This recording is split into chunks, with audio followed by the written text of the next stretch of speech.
both? No, we're off on the Okay, soundbar all right. right now. Sorry. All right. Welcome everybody to Saturday Night Live Recovery. To you that are here with us live, and also for you that are here with us on the internet live, and also replay. So tonight we're going to be talking about step number one. This is our last week of step number one. We do the step in conjunction with the month. This is first month, so it's first step.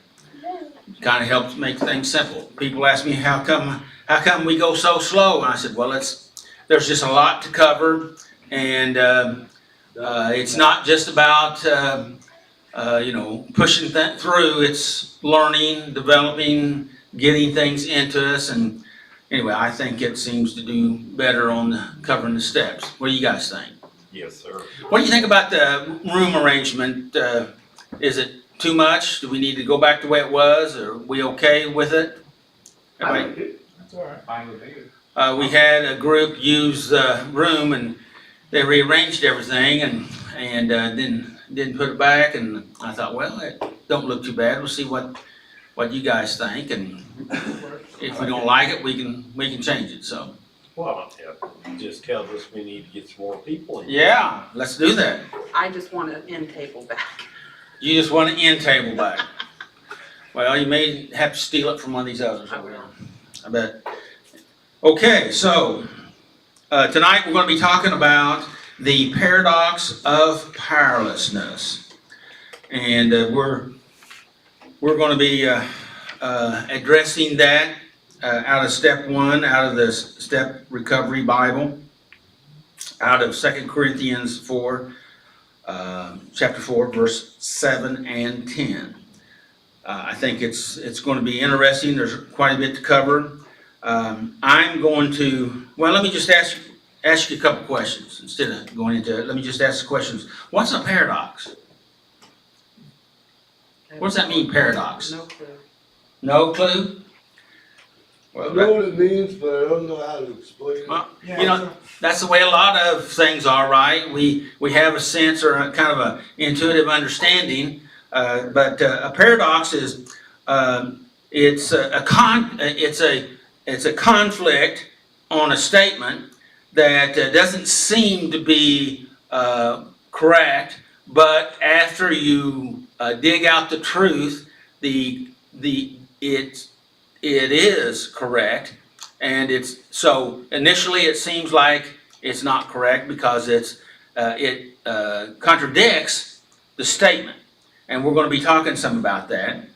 And so my next question I wanted to ask is, what is the we got the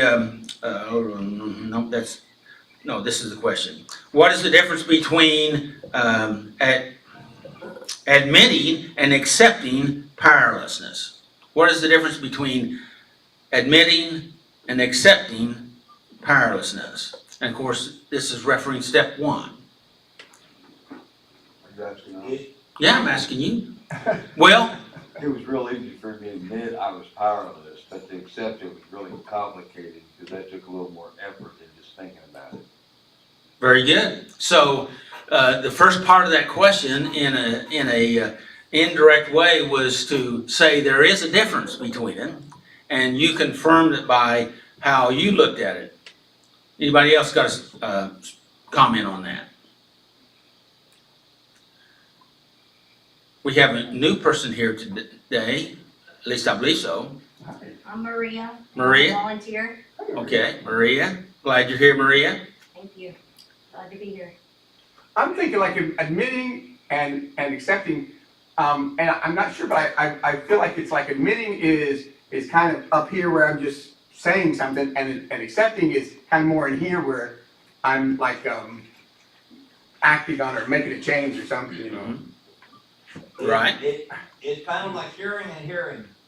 Yes. You admit, you say you realize what you're doing, and you accept you need to change what you accept that you need to change what you're doing and change the way you do things. Okay. Anybody else? So Will, Yes. won't you expound on that, what you were saying, the difference between the two statements?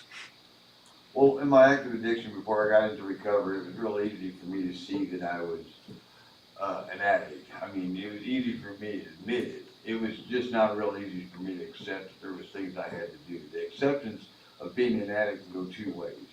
And, Wait. So was it easy to admit that you were an addict, or was it just easy to see that you were an addict? it was obvious that I was an addict. But So to admit it was, I mean. so now we've got 3 levels, sounds like to me. Which is okay, well, I think which is actually true.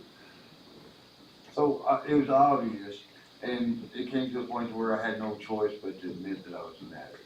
It wasn't because I wanted to, but to accept it, I had to want to accept the fact that I don't even know if that's the right way to say it. When I accepted that I was an addict, I was willing to do the things to get out of that, but I couldn't really, just by admitting, if I admit I'm broke, it don't mean I'm willing to go get a job and Right. get some money. Right. Or when I accept the fact that I'm broke and there's something I can do about it, that's when I went and got a job. That's sort of trying to take care of myself instead of being dependent on everyone else. Good. Anyone else want to add to that comment? Does that help in any way, shape, or form in understanding this process? Yes, Robert? So, for me, accepting was when I listened to people around me, like my family, say, "You've got a real problem." And I say, "Well, yeah, I guess I do. I accept that." And so they encourage me to try to get help, Right. and I tried that.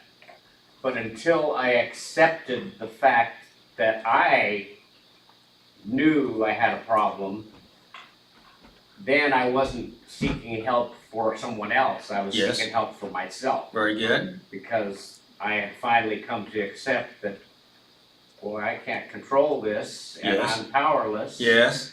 And I sure hope I hope God and other people can help me figure out what I'm supposed to do. Good. So that's kind of, And so you're talking about acceptance. So was there a admitting part of that was different than your acceptance, or was it all the same to you? well, I think it was pretty much the same, because my addiction is gambling, and the fact that I spent every dime I had and begged, borrowed, and stole to get more, Right. that was pretty obvious, and I had to accept it, but I didn't want to admit it. You Okay. know, I wanted to think that, well, I can pull myself out of this Right. if I can just go and win some more, you know? So which came first to you, the accepting or the admitting that you had a problem? Accepting. Okay, so you accepted, tell us, I accepted the fact that I was broke, okay, and that I would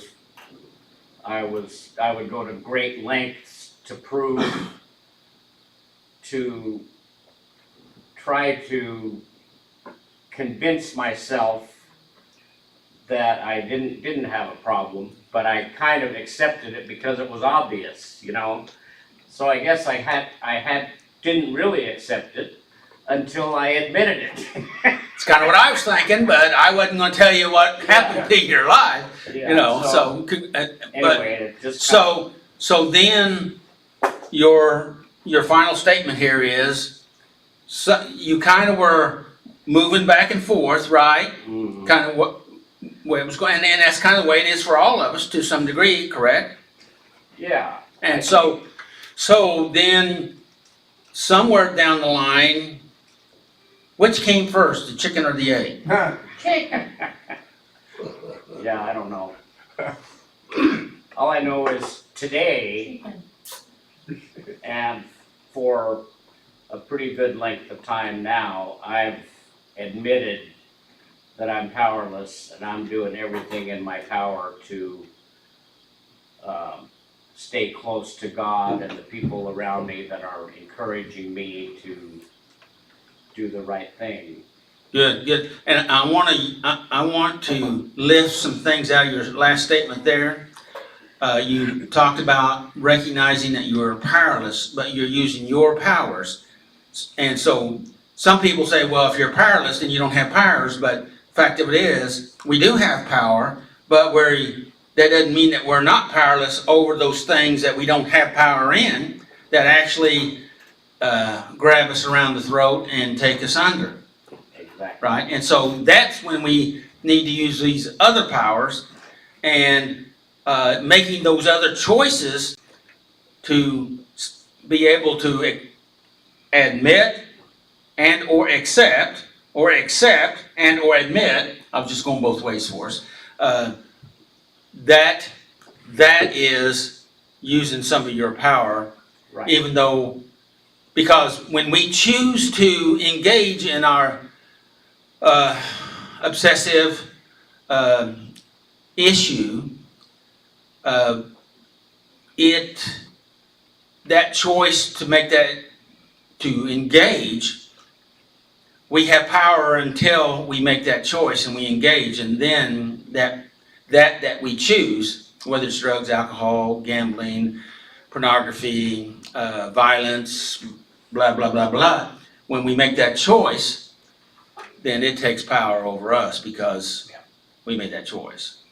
So, anyway. And Yes. I just realized I had an admit and acceptance. All right. Yeah, I mean, it just came to me, and that was, so what it was is, this last time, before I would say either stop on my own, or I would check myself into Stevens just so that I could, eat well and kind of rest and stuff, and they would say, well, they have this out there, and you go to that, and I knew what needed to be done because no one knows me better than me. So, this last Now, what do we time- call that? We call that a belief, but what kind of belief is that? Oh, Irrational belief? Yes. But the last time. We talked about last week about that self-deception. But Go ahead, I'm sorry. the last time I said, and I say the last time, hopefully it's the last time, when I would check myself in, I said, this time, I'm not going to tell them what I need to do. I'm going to listen to them. Ah, yes. And I'm going to follow what they have to say. Awesome. And so I felt at that time, that was admitting that my brilliant way was not working, and that I needed to accept that and then receive their care. Yeah. Awesome. Oh, I'm sorry. I thought you said something. I'm passing notes. I'm just. Oh, okay. All right. I just wanted to touch on this before. Yes. I was gonna, and he brought the word up, I was fixing to say that, to me, the difference of accepting and realizing it is that you become aware, like he said.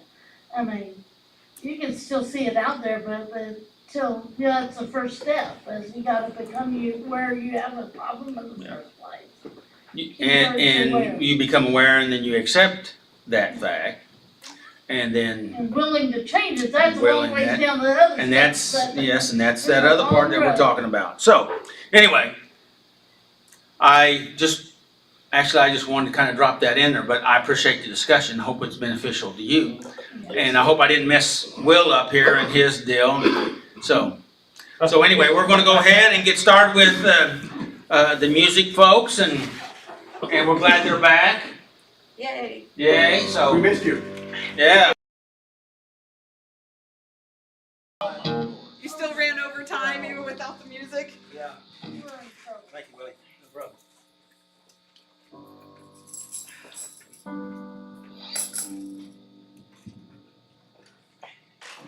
He didn't have to tell that, did he?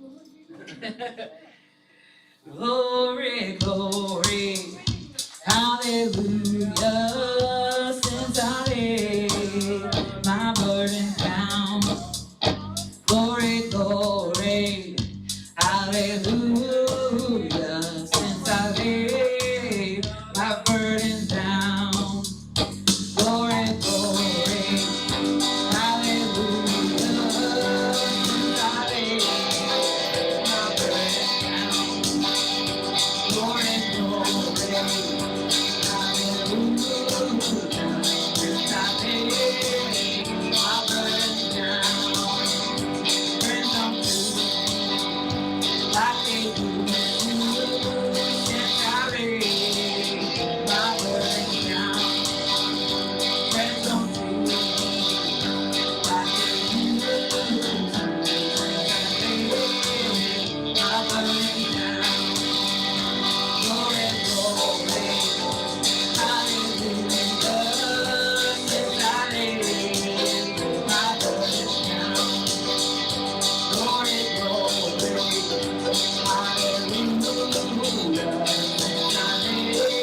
burdens down, Lord, burdens down, burdens away, my burdens down.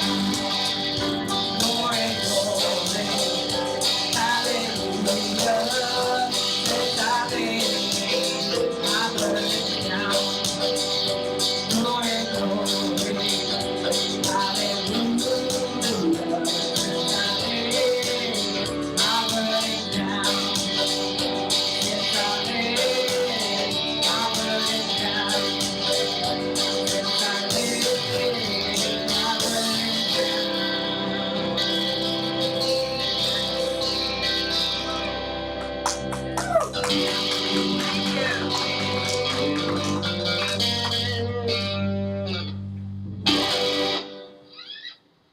That was awesome. Thanks.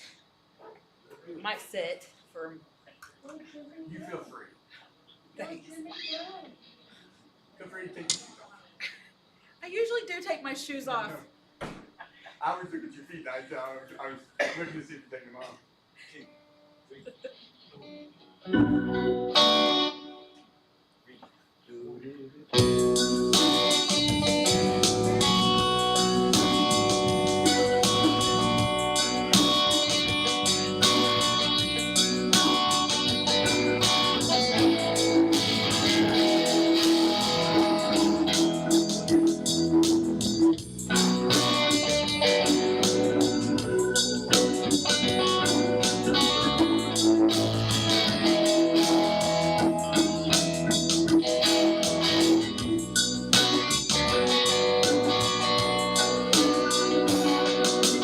Shame is a prison, school as a grave. Shame is a robber, come to take my name. Oh, love is my redeemer, lifting me up from the ground. Love is the power when the freedom song is found. There ain't no grave gonna hold my body down. There ain't no grave gonna hold my body down. When I hear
all his body down.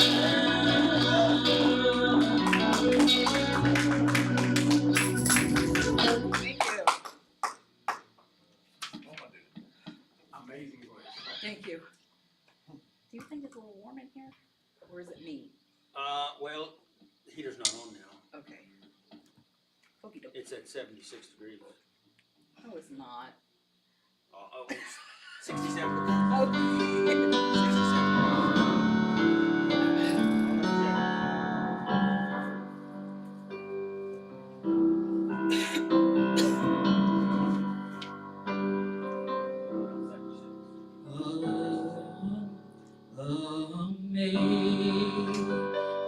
Amazing grace, how sweet the sound that saved a wretch like me. I once was lost, but now I'm found. Was blind, but now I see.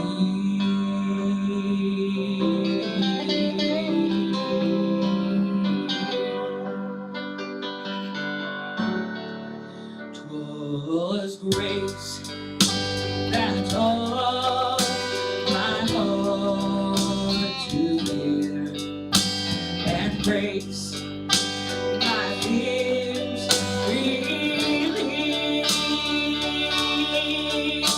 How precious did that grace appear the hour I first believed.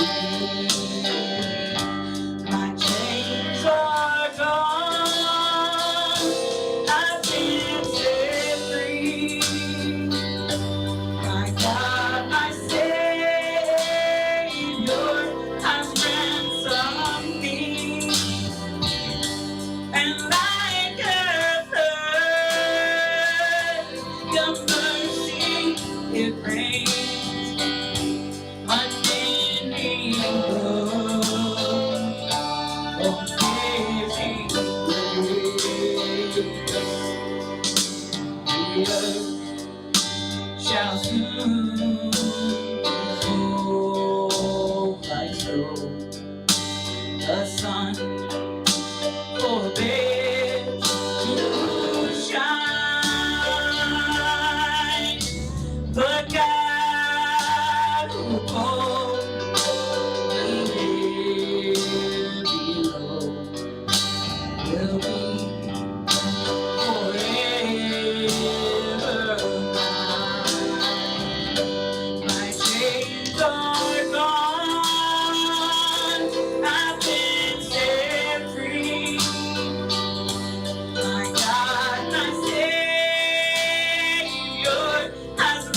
Oh, it's an amazing song. I mean, it just. I don't know Every what it is, time. but it's powerful. I don't know why. Yeah. It's good. Do you know what grace is? I picture the cross fence. It's the space he gives us to get it right without punishment. So I'll leave that. That's good. Jesus, lover of my soul, Jesus, I will never let you go. You've taken me from the miry clay, you set my feet upon the rock, and now I know I love you, I need you. Though my world may fall, I'll never let you go. My Savior, my closest friend, I will worship you until the very end.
y'all. Well said. Very good. I'm moving That very was slowly. amazing.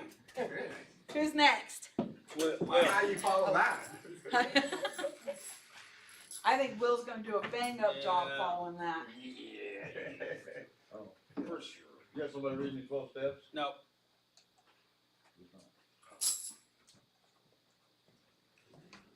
You go with. What's up, Bobby? Yeah, you know, about that much.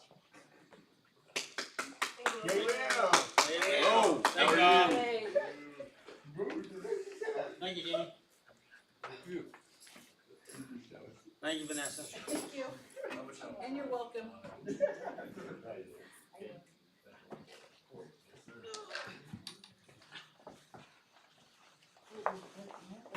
Hey, would you check and see if anybody needs? Yes. So before we get started here at Saturday Night Live, we actually celebrate Links of Clean Time and our recovery with these colorful bracelets. We have white just for today, orange for 30 days, green for 60 days, maroon for 90 days, blue for 6 months, yellow for 9 months, glow in the dark for a year, gray for 18 months, black for multiple years, silver for 5 or more years, gold for 10 years or more. Says check for available sponsors. Would anybody like to be a sponsor? Me either. But I am. So, would anybody like a white bracelet? Anybody got 30 days? 60 days? 90 days? 6 months? 1 year? I'm just kidding. We got 9 months. All right, Corey. Oh, you see All right, that? Corey. Yeah. Will, Thank you, Tommy. I got my 90 last time. That's Yeah. awesome. Yes. Amen. Well, I borrowed all those. Congratulations. others. Just for show and tell, I'll bring them. We have glow in the dark for a year. Anyone celebrating 18 months? 2 or more years. We have a silver 5, gold for 10. We don't use, we all have today. You're welcome. Thank you. I was gonna suggest that anyway, because I know you do. Okay, well, Okay, I so read your mind. How about that? great minds think alike. I guess that's not the only ones that think alike. Anyway, so should I just start reading this? You're gonna ask questions. How are we gonna do this? Because it's the Yeah. first time I've done this part. Yeah, well, yeah, you're gonna start reading it and I'm gonna interrupt. All right, just like Mike's wife. 2 Corinthians 5:12 through 21. Our addictions may be so ingrained in us that we define our identity by them. We may even begin to feel that we are predisposed to behave as we do. We may grow discouraged as we are condemned for behaviors that seem beyond our control.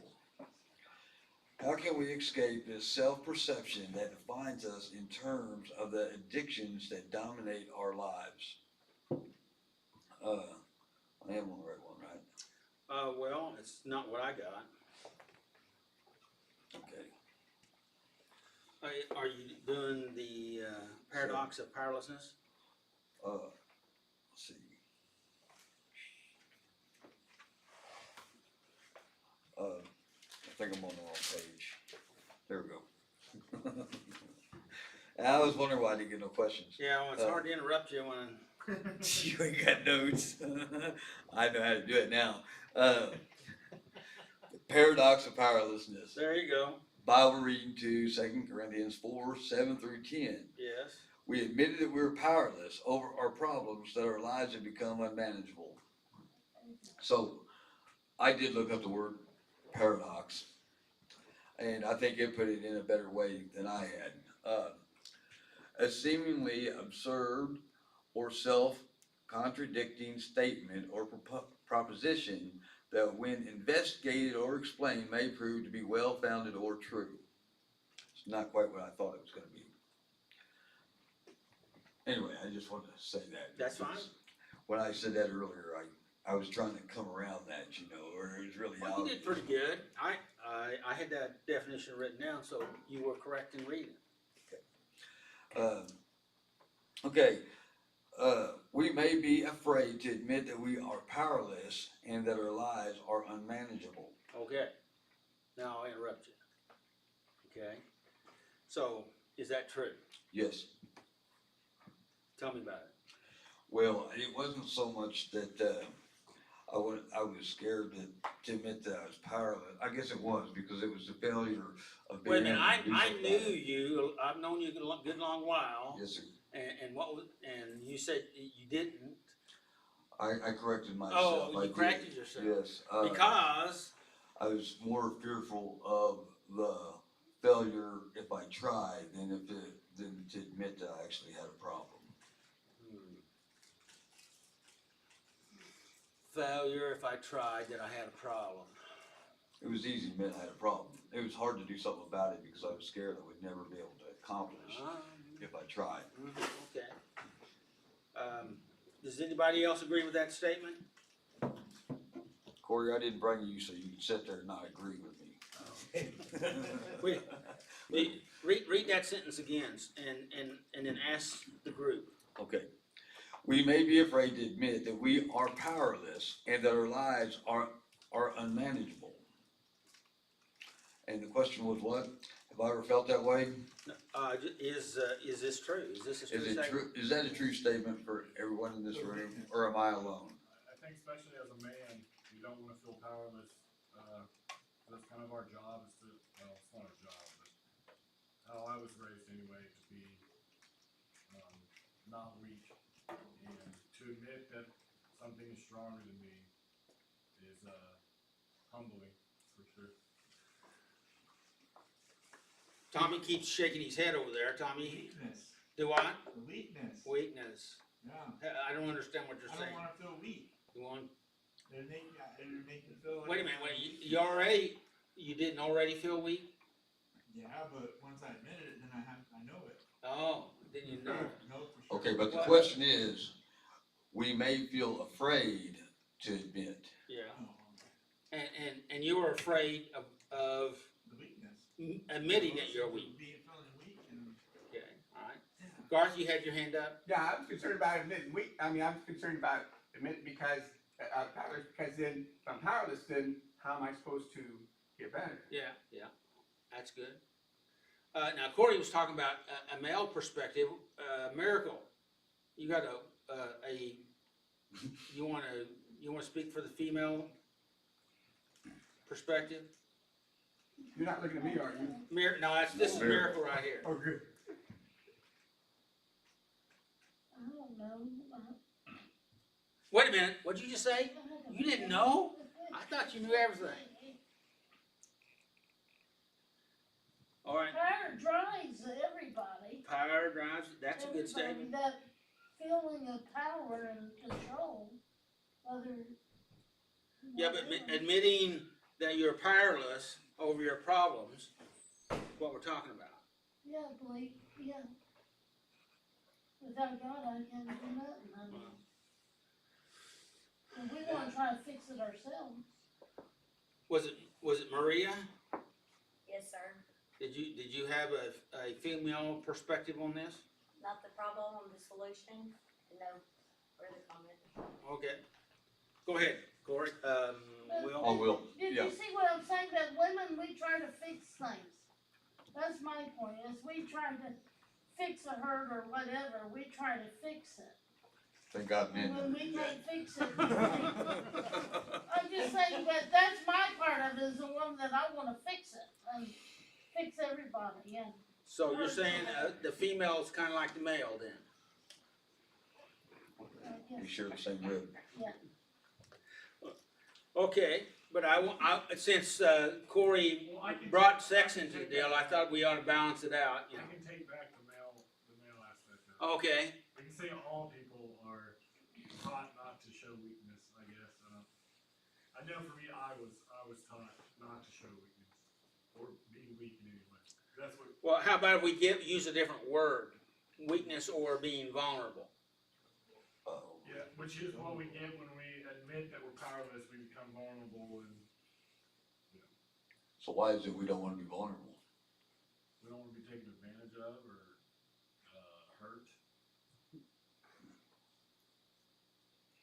good question.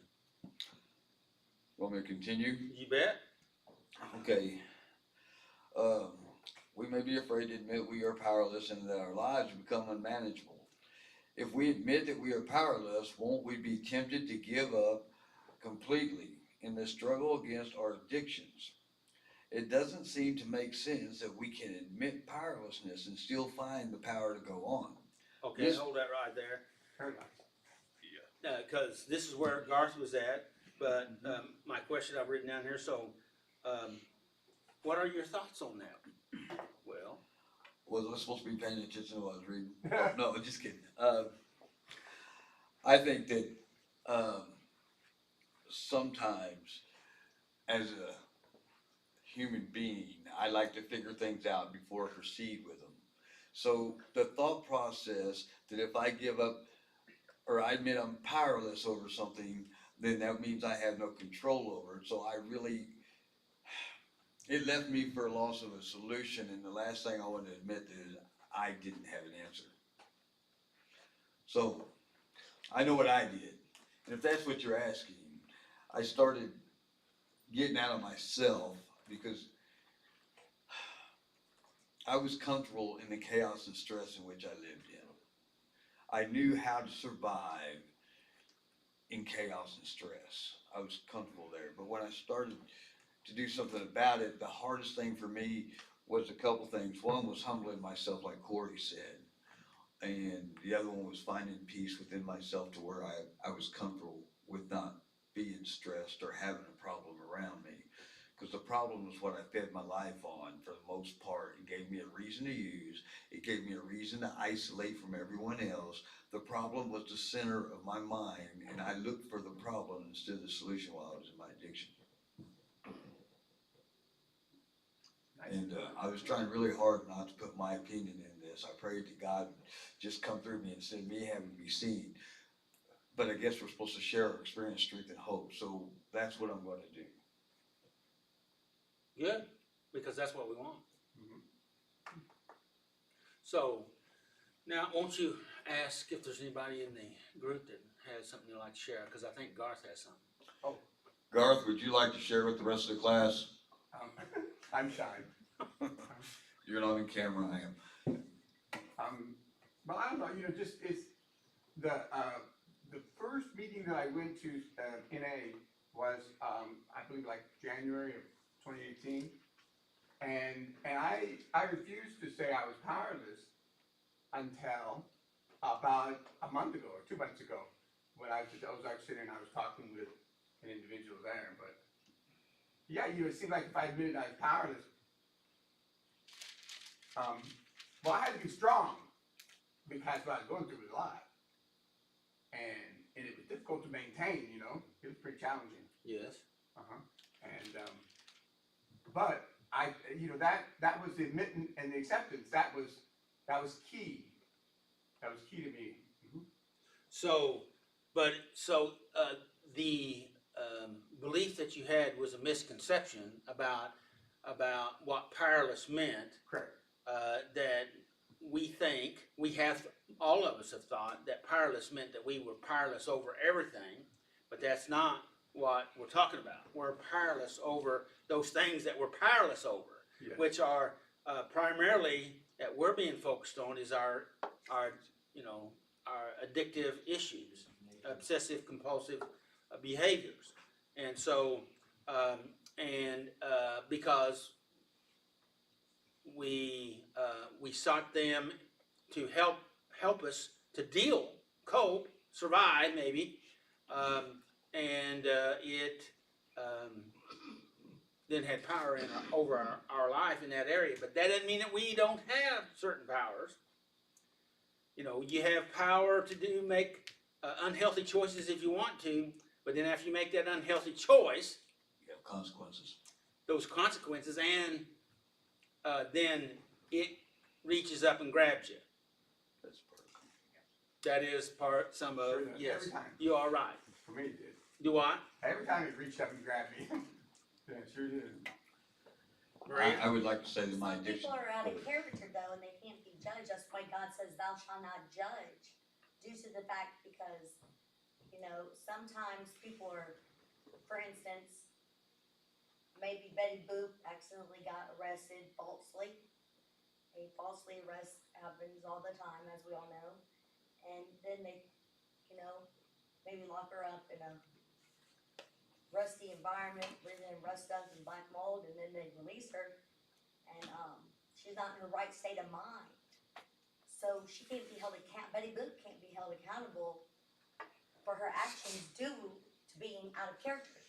Plus, because she was falsely arrested, so that makes her innocent, which she cannot be held accountable for her actions. I don't know that what you're talking But about what I'm lines trying up to say with is our people topic. should understand and look at a broader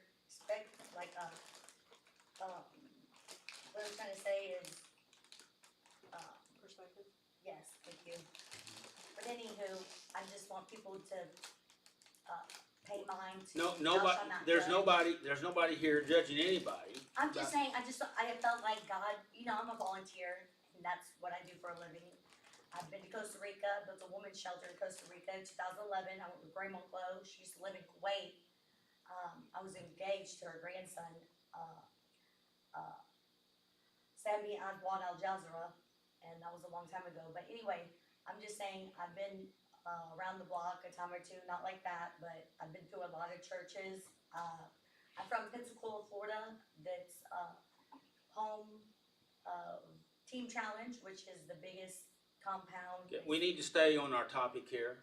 Well, I just felt like sharing, and I do Okay. apologize, and we'll All right. get back on topic, but I just wanted to share that. Thank you. We're just running a Betty little late. Boop's innocent, All right, go ahead.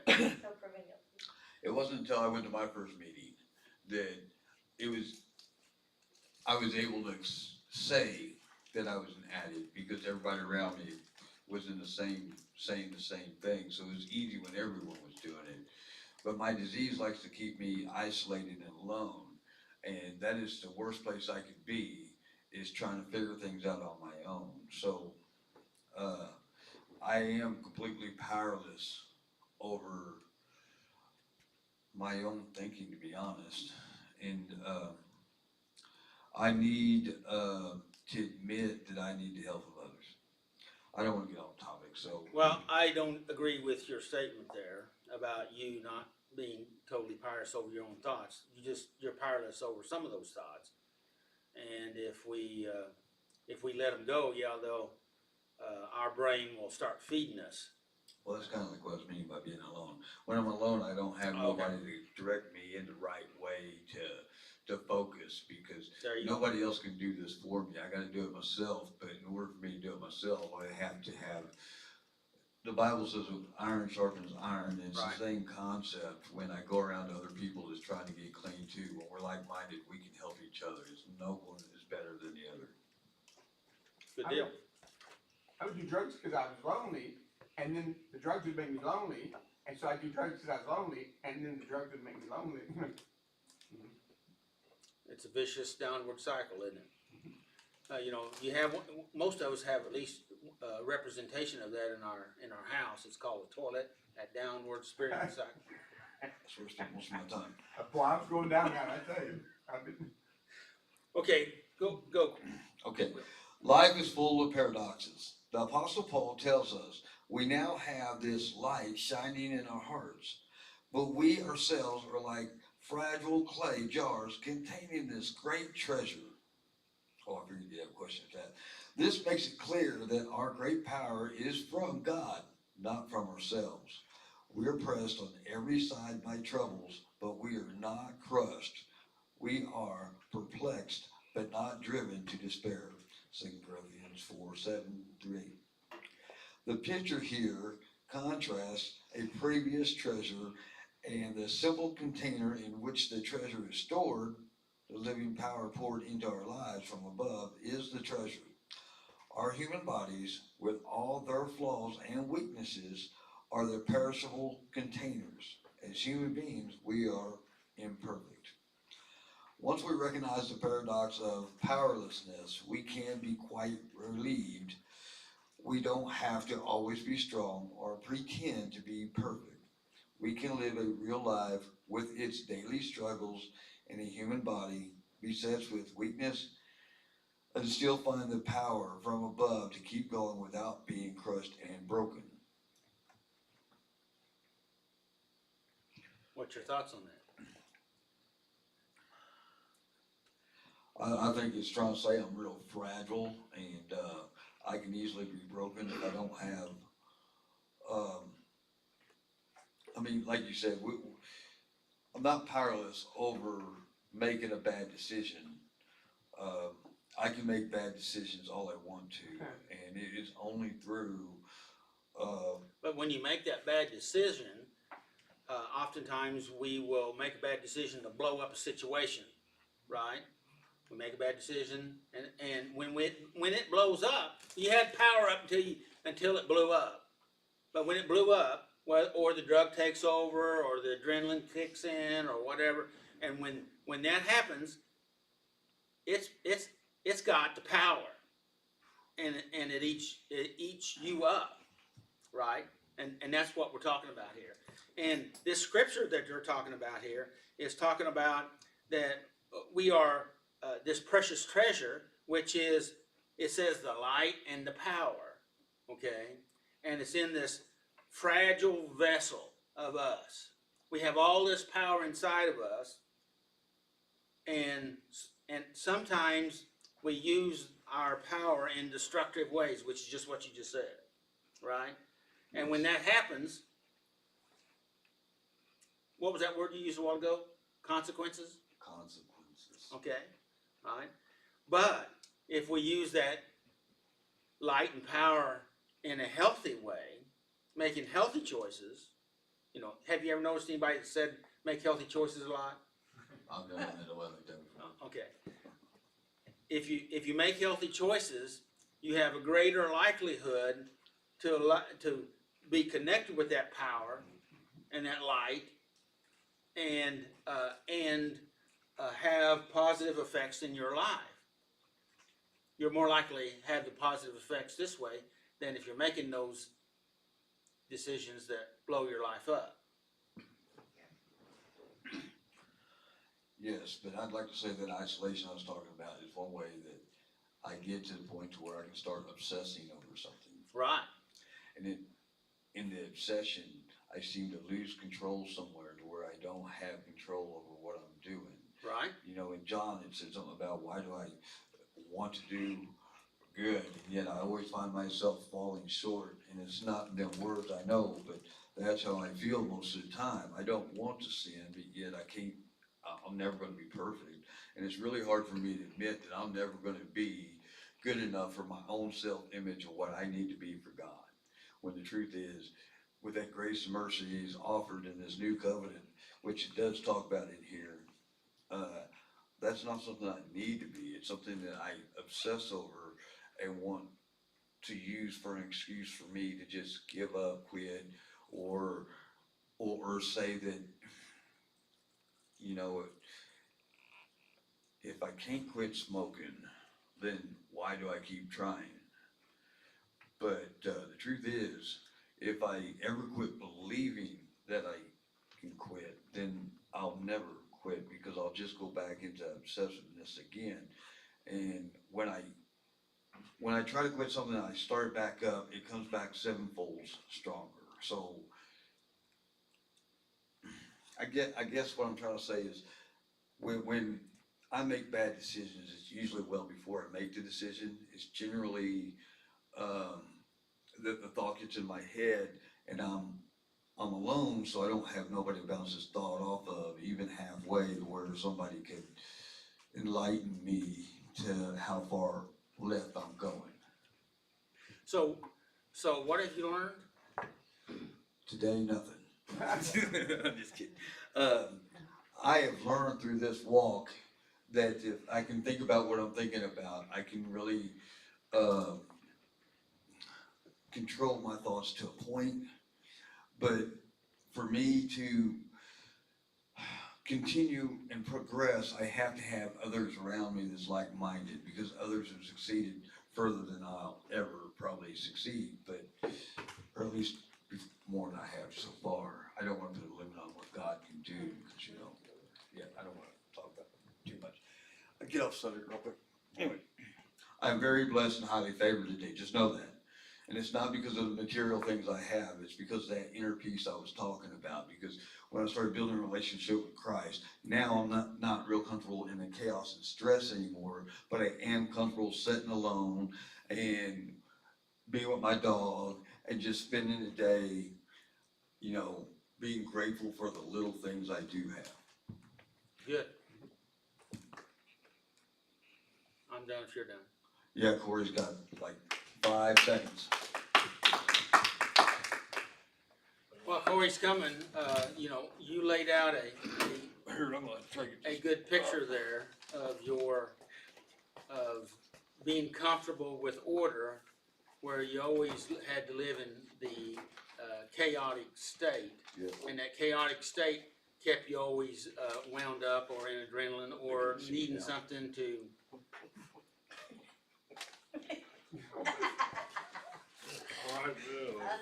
Hey, my house is clean too, so. Awesome. That means, hello, I'm not comfortable and feel through it. I'll read the question Read that, and read my that. answer. I haven't done this yet, so I'm not nervous. That's all right, it's fine. Can you speak in the microphone, sir? Well, he was kind of just talking to me right then, Oh, okay, That's But- how it comes to you. but that's okay. sorry. Was this better? Yes. That is better.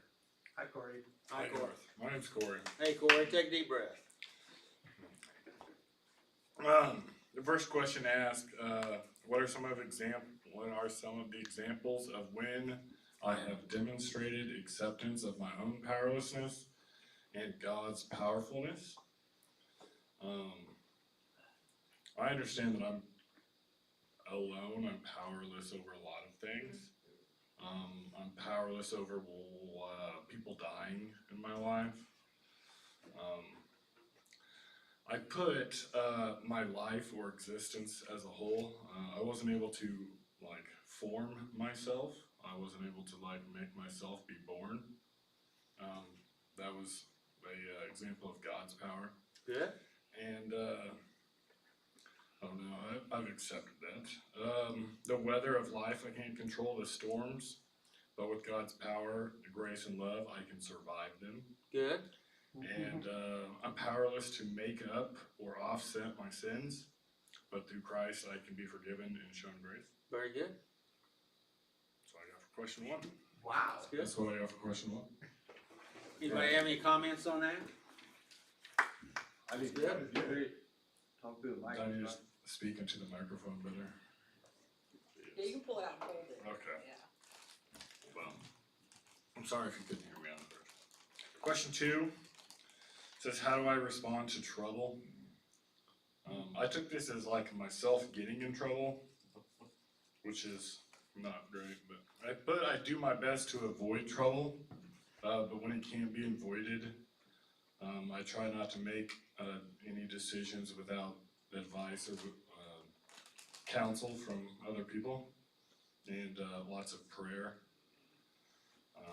I put down that I've never made a good decision while I was angry. What? Say that again. I've never made a good decision when I'm angry. Important things we say 3 times. I don't know if we ever caught that. So, one more time. I have never made a good decision angry. Amen. But I made the decision when I was angry not to do or act on it, and that's a good decision. That's a good one. Good job. Alright, I agree. I believe that anger can be useful. I think there's things that I need to be mad about sometimes in order, if somebody's doing something to me and it makes me angry, then I will do something about it. And so I think it's a good emotion to have. Just, you're not supposed to sin in your anger. So, So, anger is not sin. correct, it's what you do while you're angry. Anger is an emotion that is a signal to indicate that there's something wrong that you need to take action on, but oftentimes we won't take action until we get so angry that we explode, and that's what we call wrath, and that's where you've entered into sin, when you go into that acting out by just responding without any real forethought not caring about the consequences. Oh. And also I put, and I don't do drugs. That's one way I try not to respond to something happening. Good. In the past, that was my first thing that I did, and it never worked for me in the long run. So got a question for you, Corey. Yes, sir. And to the group. So my question is our response to this problem an indication of what we believe? Yes. Tell me why you said yes. The way I like to respond to trouble is to, whatever it be, like calm it, relax it, change it. And so, and because I believe that everything can be worked through, we don't need to have trouble. Trouble, I think, is barriers we put up. And so I believe that we can all peacefully get along. And so it would. So then you're saying these circumstances, we can control these circumstances coming to us? That's a tricky question, by the way. I would say, I'm not sure if I would go, I don't know if I'd say I can control what's coming at me, but I can definitely control how I respond to it, you know. That is true. But what you said there, it indicated that how you responded to things diminished how your circumstances. And we can't control our circumstances, that's for sure. But if we respond, and how we respond to those circumstances indicates, I think, some of what this question is going out or going after is, how do we respond to trouble? You know, how we act actually shows what we believe. Yes, sir. Okay? Yes, sir. And it's either fear, or it's love, peace, grace, mercy, or, you know, or anger. And Corey's statement here about your statement about anger, about making. I've never made a good decision while I was angry. And so knowing that means, well, when I am angry, I need to get a hold of that emotion, so that because possibly that anger means you're in an insane state, and you want to shift into a more sane or peaceful state, which would be lined up more with a godly mindset or frame. Absolutely. I had someone tell me one time that to make the decision the next day, a lot of times when you wake up the next morning, it's not even the same kind of issue. That if you just give it that time, there's been a lot of times in recovery where, you know, like I'm in sober living and I wanted to move out. And so I've decided, well, you know, tomorrow if I want to move out, I will. And then in the morning I wake up and I realize I have to go to work, and my employer is, you know, not going to want me out on the streets, or my grandma is not going to want me out on the streets. And so, you know, it kind of puts it in perspective that, well, I'm not going to go back out in the cold. I was ready to go back out in the cold the day before, but you sleep on it a little bit, and the next day you realize that, you know, this isn't the best idea. And so, what does that do for us? I mean, you talked about you making the shift, but there's something that happens in us. So what happens in us from that when we're in that place of wanting to do it, but if we're giving it time, something happens. What happens, you think? Well, I think we give it to God, I guess. I don't know. Well, how about if I refine that? Say, biologically, what happens to us? We calm down. And what does that mean? Our adrenaline is not running through our veins. Okay. And, and what does that do to our brain, that adrenaline? Well, puts us into fight or flight. Okay. So are we thinking clearly? No. Rationally? No. Sanely? No. yeah, and for me, you know, with that time, my mother used to always say, you know, just write a letter to who you're upset with, put it on top of the fridge, and let it sit there for a while, you know. And so for me, it's, boy, I think when I start getting upset, if I let myself get upset, like, no, you're not, no, it just snowballs. And just really interferes with my ability to be who I want to be, or you know, who I am. But yeah, so the time lets me calm, lets me have an understanding, and see things that I didn't want to see before. And you have a physiological change because your chemicals in your body that you pumped in there it goes away, it depletes, and you're able to begin to think. Whoever told you to wait a day did really good. I always was taught any major decisions you wait 3 days, and because well, it look different in the morning, right? And see, and you're not so you don't have that tunnel vision what you were at it that night. You know, you can't see anything else. All you see is. Yes, sir. So One go ahead. thing I've done. All right. Sorry. One thing I've done is that I had to teach myself, especially with my anger, is like when I want to quit or fight or flee on a bad day, wait. Like, okay, you can feel that way, but wait till you have a good day. And if you still feel that way on a good day, and like if you want to quit something or make a major life decision, like changing a job or moving or whatever, like if on a good day you still feel that way, then do it. You know. That well put, I think. I think that's, yes. And you know, scripturally it says, you know, you need to count the cost. Yeah. And you got to be able to think clearly to be able to count the cost. Yeah. And if you're angry or upset or in tunnel vision, you're not really able to see everything you need to count. The Bible's pretty amazing. You know, we have to learn it and almost respond to it, because it pumps out stuff without us running it. You know, and that's true. Yeah. Yeah. We're supposed to be running it instead of it running us. Oh yeah. All right. Question 3. How do I respond to being perplexed? I did look this up. Good. Can you give us the definition? It said something, I don't remember, confused, strong, like, I took it as like confused and shocked at the same time, and I think that's kind of like, especially with people, I mean, I can look it up. No. Well, I just it's wanted context. troubled, high anxiety, difficulty.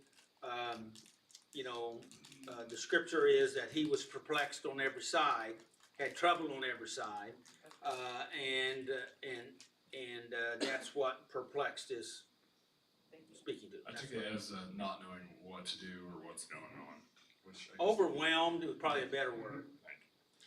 I put that I reach out to those with more wisdom and experience than me, as well as praying for help to understand the situation.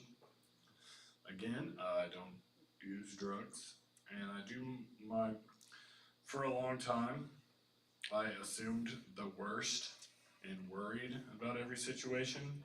So if I didn't understand what was going on, I would automatically take it to the absolutely extreme worst and start preparing myself for that. And because I figured if I can prepare for that, and that's the way it's gonna be, even if it's not that, that's what I'm gonna go with. And sometimes I turned small problems or no problems into these gigantic problems on my own. So today I put not assume the worst, overthink, or worry. And this is where it ties in with my powerlessness and God's power. Like, there's some things that I have to give to God and say, I don't understand what this means, or I don't know what's going on, but I'm gonna trust that He does and take care of it as long as I'm following and doing what I'm supposed to do. Good deal. All right, I can move on. Move on. Question 4. What do I do when it seems that God or someone has abandoned me? Just the last question. Well, I wrote about it, and I don't know where it's at, but I think it says that God promised that if I trust and believe in him, he will never leave or forsake me. Right. And that's one of his promises. Yes. And there's a guy that did Bible studies when I was in the homeless shelter that he called it God's promises that you can test drive. And that was one of them that, you know, God promises that we will face consequences, and you can test drive that one as well if you want to, which I have. But one of them was that he would not abandon or forsake me. So there's times where it feels like I'm alone, but personally I believe that that's the devil and my addiction trying to convince me that I'm alone and nobody loves me and whatever, when it's clearly not the case. If I feel And how do you know it's not the case? well, for one, I don't think God abandoned me as much as I shut the door on him for a period of my life and everybody else. Good. I used drugs and let drugs be the ruler over my life. And so I know what abandoned, like being alone really is. You know, my family, my friends, nobody wanted anything to do with me. And so today, I can, well, this isn't that. So if somebody's not talking to me or whatever, I can give them the situation, the benefit of the doubt that, so I did write that down here. Does that That's answer good. your question? Well, that's some of it. I'm waiting for you to finish so I can ask the next question. Alright, perfect. But if I feel abandoned by someone, which does happen, I try to remain positive and again, try not to overthink things or worry. Either there's something going on with them that they are showing me, that they're not showing me the attention that I'm used to or that I want. Or there's something going on with me that I'm not getting the attention or whatever I want from these people or from God. That expectation that I put on other people are my responsibility. And if I feel abandoned, then it's kind of on me to either mend it or seek guidance or accept it as it is.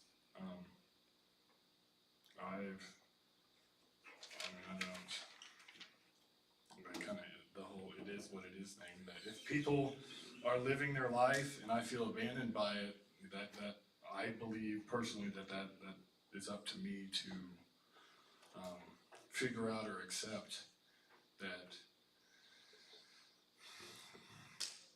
I don't, my grandpa asked me one time if I could bring somebody back from the dead, would I? And I said, yes. And he's like, well, you know, how selfish could you be that, you know, you would do something like that? So I don't want people to, you know, live a certain way because it makes me feel better but I know that I've abandoned other people and I have forced my family to abandon me because they had their principles and they stood on them, and I chose to live differently. And so it wasn't them abandoning me as much as me abandoning them, I guess. So, plus, I'm never alone with God, right? So, and he's not all I need, but he's enough, for sure. So the question here was about abandonment, and I asked you how you knew that about that God wasn't going to leave you. So the question here that you created in me was, so when you were in that state and you felt abandoned, and by the way, who controls your feelings? I do. So when people either reject you, then how you feel is up to you? Yes, sir. Okay.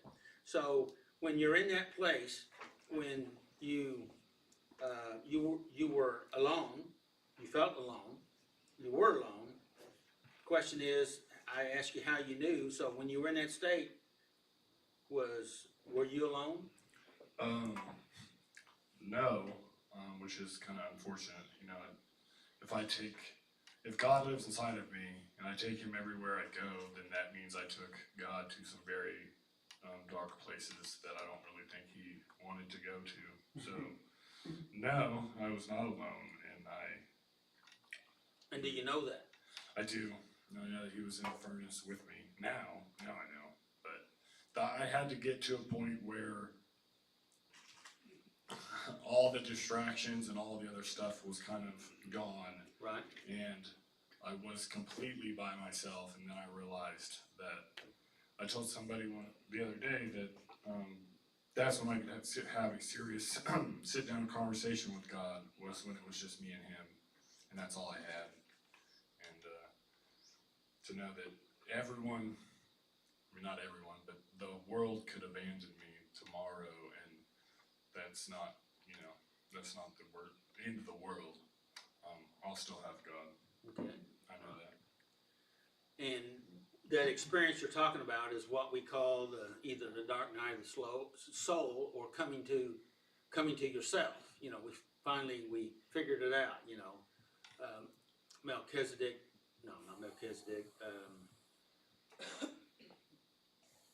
wasn't Melchizedek. It was I don't know who that.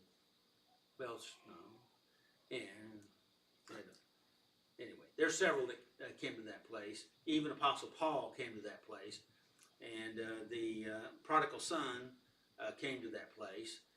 They all came to that place. So It's humbling, and I'm glad that I went through it. It's easier for me today because it's in my subconscious. It's good. That's a good statement. in the back, in the past, it was very much in my subconscious that it didn't matter what it was, I was going to get angry about it, and I was ready to fight, and I was ready to destroy my own life or my grandparents or whatever, just because that's the way I was living. And today, I do everything I can to protect my peace and joy the best I can, as well as love others for who they are and where they're at. So, and it's in my subconscious, and sometimes I can't even control it, but look, this is what we're gonna do, and I'm okay with it. And I used to try really hard. I tried really hard to do a lot of stuff without God. My grandparents were Christians, and I thought they were morons. I thought they were stupid, and so I was gonna do it without God. I was gonna show them that they didn't need God. And I figured out, obviously, I'm here today. So the question is, how'd that work out for you? It did not work out well for me. That's the question I had in my mind, David. Yeah, I operated on my own power and my own will, and it got me to a place where I could humbly ask God to be my savior. That's great. That's all I got. Wonderful. Thank you, Corey. Yes, sir. Tracks in the sand is, I always like that, Paul, man, I think that's the title of it. Hey, I just said we do it again. Oh, wait, you missed it, we started. Oh, I'll just give you the paper. I don't want the paper on you. Hey, Corey, you did a great job. I think it was apparent that you worked on that. You put some time in on that, so it's great.